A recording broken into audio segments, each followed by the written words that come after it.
sebuah pantomim. Kita mau bersyukur kepada Tuhan karena kita tahu Tuhan Yesus sudah hadir di tengah-tengah kita. Amin. Ya Allah Immanuel, Tuhan beserta dengan kita. Dan pada kesempatan yang baik pada malam ini saya mau menyambut semua undangan kami yang terhormat. Saudara bersuka cita kita bersama-sama beribadah di tempat ini. Kami sangat bersyukur buat Bapak Ibu yang sudah meluangkan waktu dan berkorban untuk dapat beribadah bersama dengan kami di tempat ini. Kami sangat diberkati dan merasa terhormat. Mari kita sambut bersama yang pertama Ibu Christina Magdalena Tampu-Bolon, Eskep Ernest MKes, Ibu dosen di Stikes Imelda, Ibu Caleg DPRD Provinsi Sumut dari Partai Nasdem periode 2019 sampai 2024. Kami persilakan dengan hormat bangkit berdiri. Mari kita bersama dengan tepuk tangan yang meriah. Selamat datang Ibu, terima kasih. Dan tentunya bersama dengan Bapak Ramses Simanulang SEMSI, juga Bapak dosen dan Bapak Komisioner Penyiaran Indonesia. Dengan hormat kami persilakan untuk bangkit berdiri. Kita berikan tepuk tangan yang meriah. Selamat datang Bapak, terima kasih. Dan kembali kita sambut yang terhormat Bapak Dr. Andus Roma P. Simaremare, Caleg DPRD Kota Medan dari Partai PDIP. Terima kasih Bapak, Tuhan Yesus memberkati. Dan adakah Bapak Ibu Saudara hari ini yang baru pertama kali datang? Boleh saya lihat Bapak Ibu Saudara melambaikan tangannya? Puji Tuhan, selamat datang di Gereja Kemenangan Iman Indonesia. Mari bangkit sendiri, bangkit berdiri, kami mau menyambut Bapak Ibu Saudara yang pertama kali datang dengan hormat. Mari bangkit berdiri, semua undangan kami yang kami kasihi. Ya, yang di kiri kanannya boleh kita salam. Selamat hari Natal, Tuhan Yesus memberkati. Puji Tuhan. Semua kita di sini bersaudara, satu keluarga di dalam Tuhan. Amin. Sekali lagi tepuk tangan buat semua Bapak Ibu yang sudah datang di tempat ini. Dan sekarang terutama kita mau bertepuk tangan menyambut Tuhan Yesus. Haleluya. Dia sudah hadir di tengah-tengah kita, Allah Immanuel. Bapak Ibu Saudara, sebentar ini kita akan menyaksikan sebuah pantomim, yakni gerakan yang diiringi musik tanpa kata-kata dengan judul Unlimited Power atau kuasa yang tidak terbatas.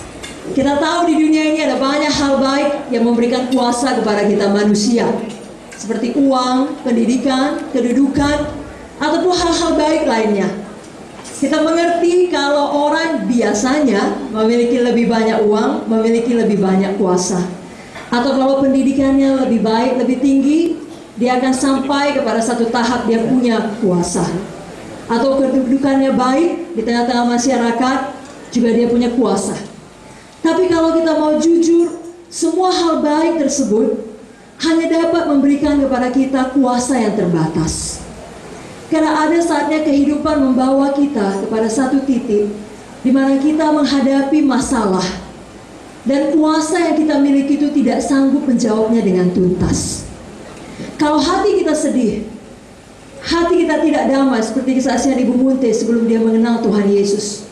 Walaupun kita punya uang, sama seperti Ibu Munte, dia juga punya uang dan kedudukan, dia dokter yang baik, tapi itu tidak bisa mengisi kekosongan hatinya.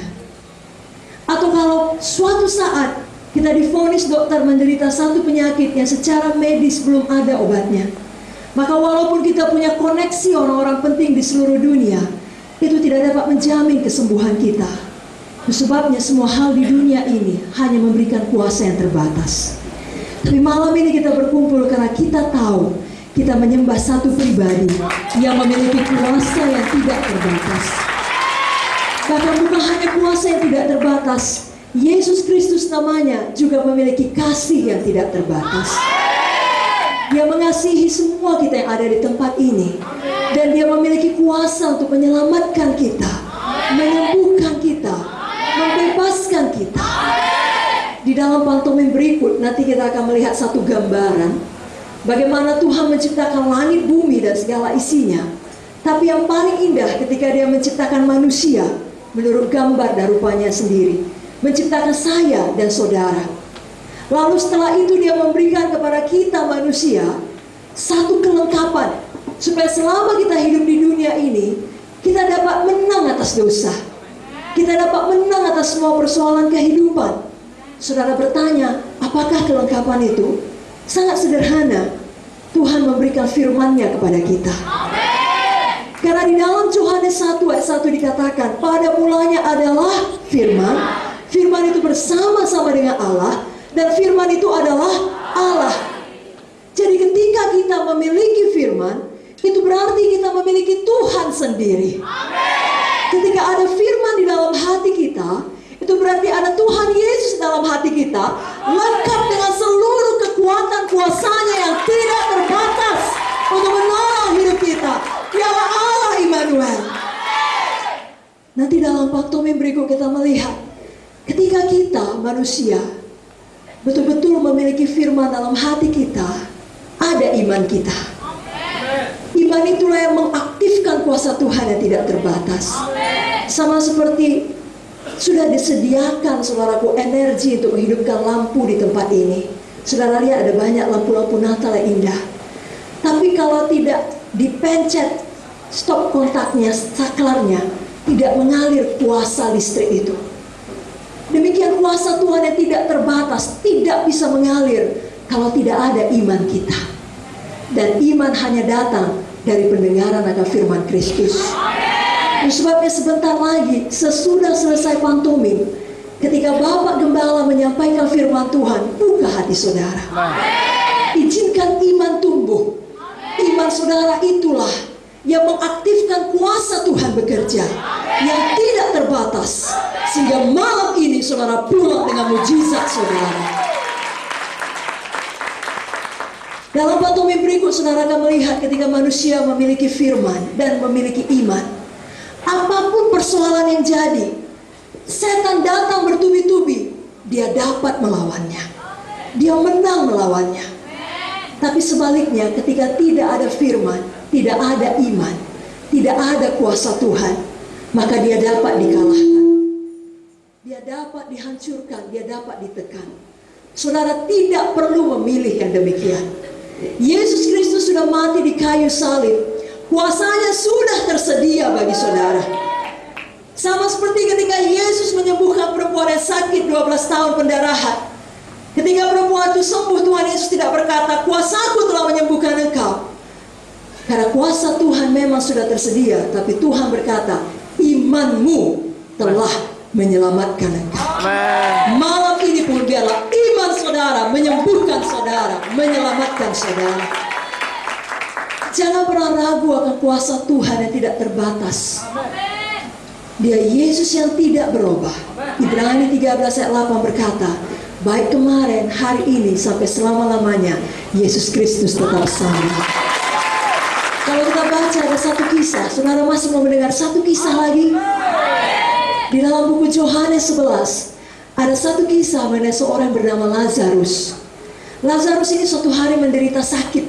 Bukan sakit biasa, saudaraku, pening-pening, bukan. Atau haji, bukan, saudara. Tapi satu sakit yang sangat parah, yang dapat membawa kepada kematiannya. Lalu saudaraku, kedua saudarinya Marta dan Maria sangat prihatin dan mengirim berita kepada Tuhan Yesus yang hidup pada masa itu. Dan berkata, Tuhan Yesus, cepatlah datang ke kota kami, ke Betania, karena orang yang kau kasihi, Lazarus, sedang sakit keras.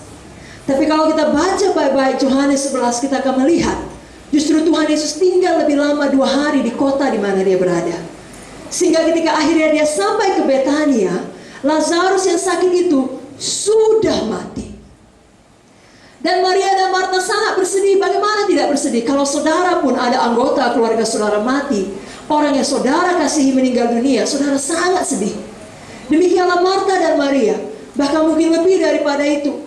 Mungkin pada waktu itu Lazarus adalah tulang punggung keluarga. Marta dan Maria berpikir, bagaimana masa depan kami? Bagaimana nasib kami? Mereka hilang pengharapan. Di dalam pikiran mereka ada pertanyaan, kenapa Tuhan Yesus tidak segera datang? Kalau saja Yesus cepat datang, mungkin Lazarus tidak perlu mati. Sekarang sudah terlambat. Bapak Ibu Saudara, perkataan sudah terlambat tidak ada kita yang suka. Karena itu menunjukkan tidak ada kesempatan lagi, menunjukkan tidak ada pengharapan lagi. Tapi sekali lagi berita Injil adalah kabar baik. Pada malam ini ketahuilah, di dalam Yesus selalu ada pengharapan. Di dalam Yesus selalu ada kesempatan kedua. Dan walau manusia, pikiran manusia berkata sudah terlambat, bagi Yesus tidak ada kata terlambat. Kalau malam ini ini ada di antara kau pemuda-pemudi, keluargamu berkata, sudah terlambat. Kau mengambil keputusan yang salah, tidak ada masa depanmu. Ke dokter berkata kepada saudara yang sakit, sudah terlambat. Jalani saja sisa hidupmu sebaik mungkin. Biar hari ini, sebagaimana saudara lihat Yesus menyatakan mujizatnya pada Lazarus, Yesus mau menyatakan mujizatnya kepada saudara. Lazarus sudah 4 hari di dalam kubur, saudaraku. Kita tahu dengan pikiran manusia, kalau tubuh ini sudah di dalam kubur 4 hari, sudah mulai ada pembusukan. Mustahil dilakukan apapun lagi kepada tubuh yang sudah mati. Tapi sekali lagi kuasa Yesus tidak terbatas. Di depan kubur Yesus berkata, Lazarus keluarlah. Maka pada saat itu juga Lazarus bangun dan bangkit. Malam ini, dimanapun saudara duduk, apakah di belakang sana atau di depan, atau dimanapun saudara berdiri, Tuhan Yesus kenal nama saudara. Dan Tuhan Yesus tahu apa yang mati dalam hidup saudara.